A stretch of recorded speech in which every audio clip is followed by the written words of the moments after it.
में बच्चा है, नारी के गर्भ में संतान है, नारी के गर्भ में संतान। और एक बात और स्मरण रहे, नारी अगर गर्भस्थ बच्चा है और नारी को ऐसा लग रहा है कि ये जरूर कुछ परेशानी, कुछ कष्ट जीवन में आने वाला है, हो सकता है मेरे बच्चे को शंका जो होती है, उस समय पर भी स्वधा का स्मरण मूल हो जाता है।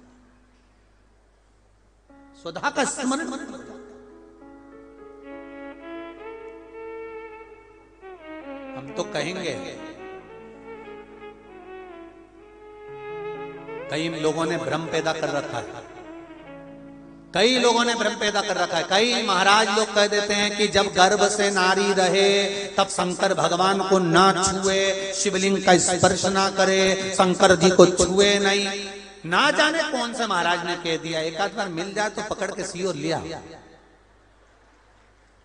जिसने कहा, जब शिव महापुराण की कथा कर रही है, अकाल मृत्यु वो मरे जो काम करे चंडाल का, और काल उसका क्या बिगाड़े जो भक्त हो महाकाल का। जो शंकर का उपासक होता है, शंकर का स्पर्श करता है, शिवलिंग का मात्र स्मरण, केवल स्मरण, केवल स्पर्श करता है, तो कहा उसके कौटि कौटि पाप छिन्न हो जाता है। तो गर्भस्थ नारी, अरे भाई, लिंगायत संप्रदाय का वर्णन हिंगोली से करा था, परली से करा था, कि लिंगायत संप्रदाय में शिवलिंग को मानते हैं।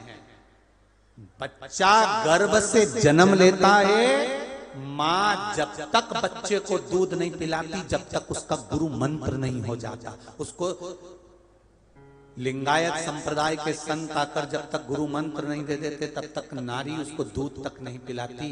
यहां तक वर्णन, विचार करिए जरा। तो फिर कौन ने कह दिया कि शंकर भगवान के शिवलिंग को छूना नहीं चाहिए, गर्भवती नारी को स्पर्श नहीं करना चाहिए? और कौन सी पुराण में लिखा है, कौन से शास्त्र में लिखा है? यहां शास्त्र कह रहा है, शिव महापुराण, स्कंद पुराण, लिंग पुराण, नर्मदा पुराण, पद्म पुराण वर्णन करती है। आप दिल से, हृदय से, चित्त से शंकर भगवान की आराधना कर सकते हो। हाँ, नारी अगर गर्भस्थ बालक है और उसको चिंता है, बहुत टेंशन है, और उसके साथ शिव की आराधना कर रही है, तो बाबा के ऊपर एक बेलपत्र भी अगर वो चढ़ा रही है चावल के दाने के साथ, तो ये निश्चित है कि स्वधा उसके गर्भ की रक्षा करती है और बच्चा समाप्त नहीं हो सकता। ये निश्चित है।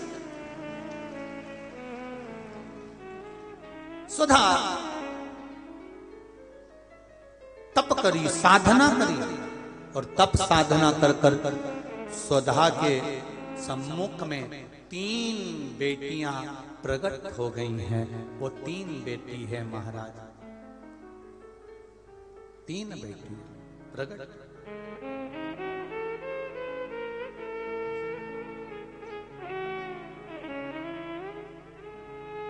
महाराज, मैना, धन्या और कला, ये 3 बेटियों का प्रागट्य सम्मुख में हो गया। आप देखेंगे कल की कथा में कि मैना, धन्या, कला, इन तीनों के नाम से जिसको स्वप्न में सांप दिखते हो, मरे हुए व्यक्ति नजर आते हो, या घर में बार बार घात आ रही होती है, तो पितरों की 3 लड़कियां, मैना, धन्या और कला, इन तीनों के नाम से पीपल के पत्ते की बंदरवाल कैसे बांधी जाती है, जिससे घर में सांप भी नहीं निकलते, स्वप्न में सांप नहीं दिखते, और घर में कोई गलत कार्य नहीं होता।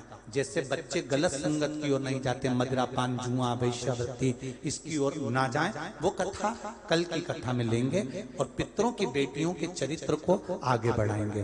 तो आज यहाँ पर भगवान गणेश जी महाराज का